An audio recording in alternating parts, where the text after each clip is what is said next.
everyone. It's Michelle from Those Who Travel Meet Themselves. Today in studio, we've got Tsatsi with us, and we're going to chat to him. He's got a very interesting story, and I'm not going to take anything away from that story. So I'm going to ask Tsatsi to please introduce himself. Tsatsi, if you could share with us, who are you, what inspires you, and where do you currently reside? Okay. Thank you, Michelle. My full names are Zondi Tsatsi. I'm a proud Mosotho man. In fact, I call myself a Mosotho prince, and have actually caught on with the alias Mosotho prince. What inspires me mainly is seeing the beauty of any country. You and I have met, and I've told you that I really think I've traveled, even though I don't think that I've traveled enough yet. But yeah, I enjoy traveling. I also enjoy attending events.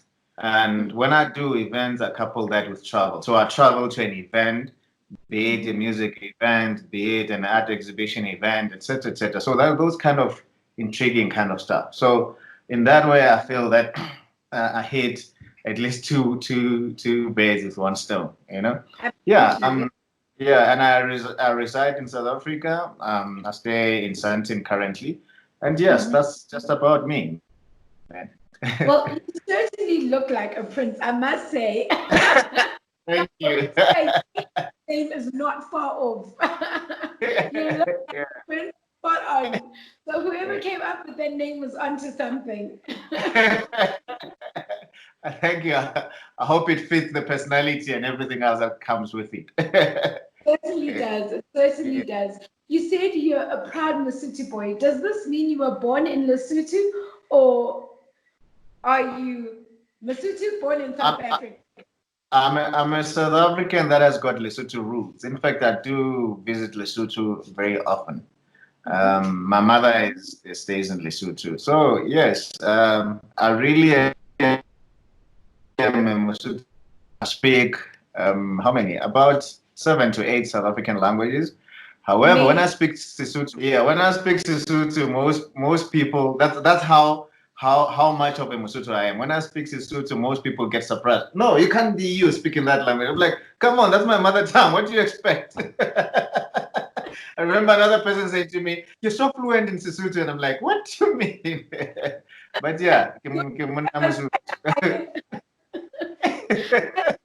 That's the thing. Sometimes one is so fluent in multiple languages that people start associating just one particular language that they've heard you speaking yeah, with yeah, who you are, instead of just realizing that most of the time, a lot of people are a myriad of things, different elements show yeah. up in the languages that we speak, whenever I swap languages, and I start speaking. The other day I was at Spa, and the woman said, Jesus, I was about to start Kwamshing, and then he just spoke Zulu. And I was like, Kwamshing, of course, being Yeah. a lot of people, Shamagam. Yeah. yes. Yeah. It has happened to me a couple of times. Yeah. Half the time I speak Zulu. So I remember I was in Natal, and while I was still at varsity, because I went to University of Natal. So there's a checkers there as well. Some two ladies were actually. I was talking to a friend of mine, so I was speaking to a friend of mine in Zulu, and we were really loud. Ne? And then these two ladies, the other one said, "Hey, askapa palekale enwa," talking about me. We ultimately became good friends with her. That's where most great friendship starts, right? Yeah. So Yeah. you've had quite an interesting journey in terms of how your travels first started. Can you tell us a bit more about that journey? Oh, yes, yes. Initially, it was a story that I wasn't really proud to share because, sometimes we have that self-hatred, not realizing that our experience is actually what make us, right? Absolutely. So, yeah, as you and I had informal chats previously, what inspired the love of travel to me was I had a job that I didn't really like much back then, right? So Uh, I remember just after I finished high school, I had to go and work for myself so that I can really make something for my life, right? So I worked in Durban for a family company that used to distribute or deliver goods, right? So basically, I worked for what's called a logistics company. Now that I understand things better and I'm qualified in that field, actually, but it was a family business that had lots of trucks. So I became one of the truck conductors there. So I'd be one of those guys that actually carry the stuff. So if it's furniture that we're delivering in DRC, one of the guys that are actually supposed to be going with the truck to take the stuff into the truck and then offload it into a store, etc. So that happened for some time until at some point I was like, of course, I always had some ambitions and whatnot, right? At some point I was like, no, I can't be a truck conductor for a very long time. Then there's levels in every job, right? Step by step. Yeah, Step step by by step. yeah. Yeah, so ultimately I became a truck driver, but I was like, no, this is not my life. I knew exactly what I wanted, and I knew that I needed to create some cheese boy kind of life for myself, and there's nothing wrong with that, by the way. Yeah. So later on, I was like, okay, cool. Now this is not for me, and I was here to actually work and accumulate some money, and then I went back to varsity. However, during that portion of my life story, that's where I actually developed the love of travel. Because the places that we used to go to, you were chasing time, right? Leave Durban, you go into, let's say, Komati Port to deliver something. Um, there's time. You guys are driving through the night, but of course there's sunlight as well. Through the sunlight, you see these beautiful landscapes and whatnot. But you're going to Komati Port not to sit on some fancy coffee shop, not to Yeah. go and explore what Komati Port is about. You're just there to deliver and move on to another town, be it MLO, be it Maputo if you have to go into Maputo, or Harare if it's in Zimbabwe, Yeah. or Francis Botswana and whatnot. So I got to learn that the world is actually so big. In fact, Southern Yeah. Africa is that big and beautiful. Huge. And I was like, one day when I make it, when you make it, I'm going to come back to this place. Okay. I'm gonna come back to these places, right, to really enjoy the beauty of them. Like flip, man, the flat landscapes of Free State and all of that. So yes, that's how I developed the love of travel. And then of course I did make some bit of money. Then I went to varsity. Long story short, I qualified and I'm who I am today, and some bit of some money. Then could afford to now go back to those places, right? Could afford now to buy a car to even drive myself because I know where it is, or even fly to these places, right? I remember my first flight was actually to Cape Town. It was the longest flight of my life. But anyway, That's now, that's something we have in common because my first flight as well was to Cape Town, and yeah, it was in 1994, you see, and it was the longest flight. And then my mom got ill from yeah. motion sickness as we were landing, and Yeah, it yeah, was so but now that I know better, Cape Town is flipping 2 hours a flight. I mean, there's 18, 19 hours flights. you know, yeah, but yeah, the excitement, initially you don't want the flight to end, right? Initially, as you walk in and whatnot, you're like, flip.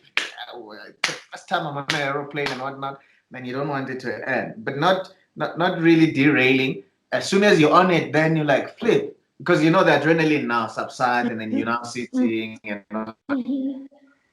like when I get to the next destination, which is Cape Town, and you've had lots of things about Cape Town. So yes, that's how I developed the love of travel, and then yes, I went to Cape Town, and then when I got to Cape Town, because I didn't really know what a tourist do when they get to a destination, then I was just and asking around and people directing me to places. getting lost and whatnot. And that's when I think I actually personally also developed the bravery of being in a place that's not known and then get to understand that nothing bad is ever going to happen to you. Absolutely. Or the world is what's called an oyster. People are always going to take care of you out there. So, yeah, that's just about how I got to develop the love of travel.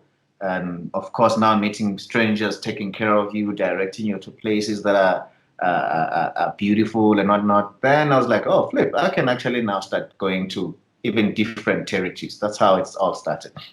Absolutely. So that first trip to Cape Town essentially was the jump start to it because one, you got lost. Yep. Two, you had an absolutely new experience, which was flying. Were you on a window or an aisle seat? Yeah. That's an interesting question, actually, because remember when you're booking back in the days, you still had to go and book with a not really a travel agent, but at an office like a flight center or something, right? So they ask you all of these questions because you don't know what they mean, uh, and you're trying to act a little bit Yeah. savvy. They actually asked me, "Do you want window or middle seat?" I was like, and then I didn't know. I was just like middle, because middle as a word spelled safe. so, so yeah, I middle seat. I wish I had taken the window seat. I don't compromise anymore. Somebody actually told. I don't compromise on a window seat anymore. and and I'll tell you the story about a window seat.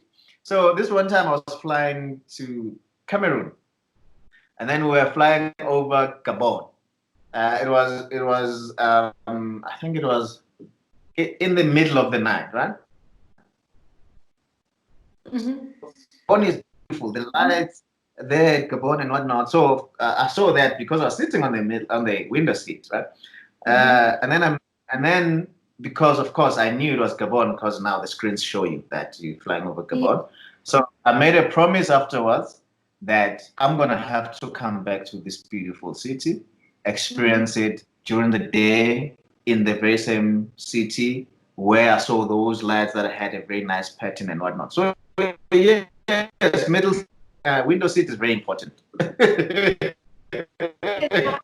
As well. I think the window seat is the best seat ever invented. And it seems like I saw that in some of the articles when they were chatting about COVID-19 and everything. They were saying it looks like they're going to have to sacrifice the middle seat. I was like, about time someone sacrificed that middle seat. Yeah. Yep. I think middle seat is the biggest disappointment out there, you know? Yeah, I mean, you don't have the aisle, you don't have the window, so